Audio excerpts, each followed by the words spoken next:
অনেকেই মনে করে ভেজ স্টার্টার আইটেম অতটাও ভালো হয় না খেতে। তারা একবার অন্তত আমার এই রেসিপিটা পুরো ফলো করে বাড়িতে একদম রেস্টুরেন্ট স্টাইলে সোয়া চিলিটা বানিয়ে দেখো। দুর্দান্ত হয় খেতে, ছোট থেকে বড় সবাই খুব পছন্দ করবে। তো চলো দেখে নেওয়া যাক পুরো রেসিপিটা। প্রথমেই আমি যেটা করেছি সেটা হচ্ছে শুকনো লঙ্কা নিয়ে নিয়েছি। না না, এতগুলো লঙ্কা ব্যবহার করব না, প্রত্যেকটার কিন্তু বীজ আমি ছাড়িয়ে নিয়েছি। এগুলো শুধুমাত্র রঙের জন্যই ব্যবহার হবে। তার মধ্যে দু তিনটে আমি বীজ সহ লঙ্কা দিয়েছি, চাইলে তোমরা নাও দিতে পারো। এবার একটু উষ্ণ গরম জলে এগুলোকে ভিজিয়ে রাখলাম। আর এদিকে একটা কড়াইতে জল বসিয়ে তার মধ্যে দিয়ে দিয়েছি 1 চামচ নুন। আর জলটা ভালো করে গরম হয়ে আসলে দিয়ে দিয়েছি সয়াবিন। এখানে আমি 200 গ্রাম মতো সয়াবিন ব্যবহার করেছি। এভাবে একবার মতো ফুটে আসলেই আমরা গ্যাসটা নিভিয়ে রেখে দেব। আর তারপর ঠান্ডা করে সমস্তটা জল খুব ভালো করে নিংড়ে নেব। দেখো সয়াবিনগুলো কিন্তু একদম সফট হয়ে গেছে। এবার এগুলোকে ম্যারিনেশন করব। প্রথমে আমি দিয়ে দিচ্ছি এর মধ্যে আদা রসুনের পেস্ট।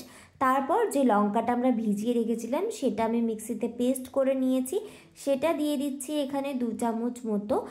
আর এটাতে কিন্তু খুব সুন্দর একটা রং আসে।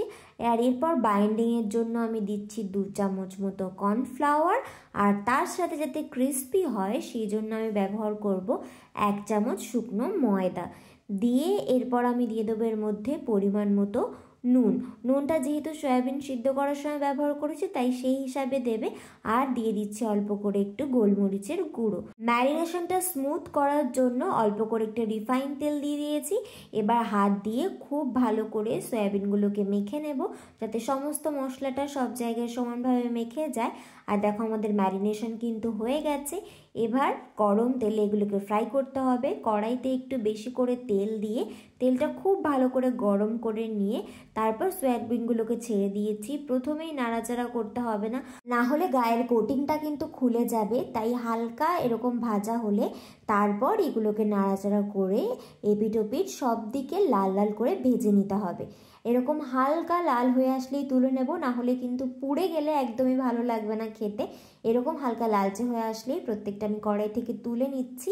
আর তোমরা যদি আমার মতো দুটো ব্যাচ করে সয়াবিনগুলো ফ্রাই করো তাহলে সেকেন্ড টাইম ভাজার সময়ও কিন্তু তেলটা খুব ভালো করে গরম করে নিয়ে তারপর ভেজে রাখবে। এবার একটা বাটি নিয়ে তার মধ্যে আমি সমস্ত সসটা একবারে মিক্স করে রাখছি।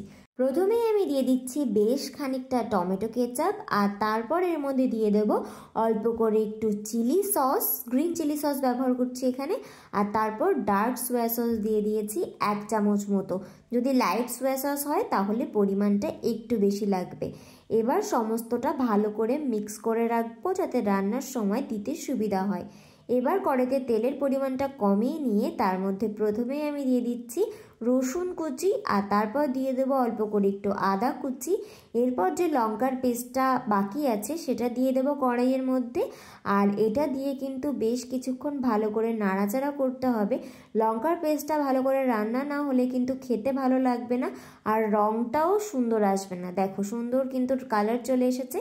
এবার এর মধ্যে আমি দিয়ে দেবো পেঁয়াজ। পেঁয়াজের দেখো প্রত্যেকটা লেয়ারগুলোকে আলাদা আলাদা করে আমি কেটে রেখেছি। আর দিয়ে দিচ্ছি ক্যাপসিকাম। দিয়ে এবার এগুলোকেও ভালো করে নাড়াচাড়া করে নেব।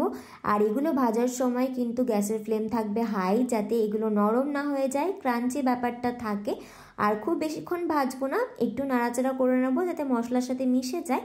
আর তারপর এর মধ্যে আমি দিয়ে দেব কাঁচা লঙ্কা। আর যে সসের মিক্সচারটা আমরা করে রেখেছিলাম সেটাও দিয়ে দেবো কড়াইয়ের মধ্যে। এবার একবার ভালো করে নাড়াচাড়া করে মিশিয়ে নেব। তারপর এর মধ্যে ভেজে রাখা সয়াবিনগুলো আমি দিয়ে দিচ্ছি। দিয়ে এবার ভালো করে সসের সাথে এগুলোকে মিশিয়ে নিতে হবে। এই সোয়া চিলিটা তোমরা স্টার্টার বা গ্রেভি যে কোনোভাবে খেতে পারো। যদি গ্রেভি হিসাবে খেতে চাও তাহলে কিন্তু এর মধ্যে একটু কর্নফ্লাওয়ার জলে গুলে দিয়ে দিতে হবে। দেখো ভালো করে মেশানো তো হয়ে গেছে। এবার এর মধ্যে আমি দিয়ে দেবো পরিমাণ মতো একটু নুন। আর দিয়ে দেবো অল্প করে একটু গোলমরিচের গুঁড়ো। এর সাথে দিয়ে দেবো অল্প করে একটু চিনি। দিয়ে ভালো করে একবার মিশিয়ে নিলেই আমাদের সোয়া চিলি প্রায় তৈরি। তোমরা চাইলে এর মধ্যে একটু আজিনামোটোও দিতে পারো। শেষে নামানোর আগে আমি ওপর থেকে দিয়ে দিলাম বেশ খানিকটা কুচনো ধনেপাতা, দিয়ে ভালো করে একবার মিশিয়ে নেব। তাহলেই কিন্তু একদম রেস্টুরেন্ট স্টাইলের সোয়া চিলি তৈরি। একবার অন্তত এটা বাড়িতে বানিয়ে দেখো, দুর্দান্ত হয় খেতে।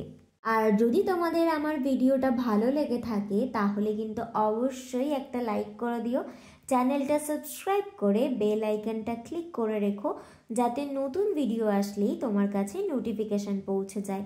দেখা হবে একটা নতুন ভিডিওতে একটা নতুন রেসিপির সাথে। ততক্ষণ পর্যন্ত সকলে সুস্থ থেকো, ভালো থেকো, টাটা।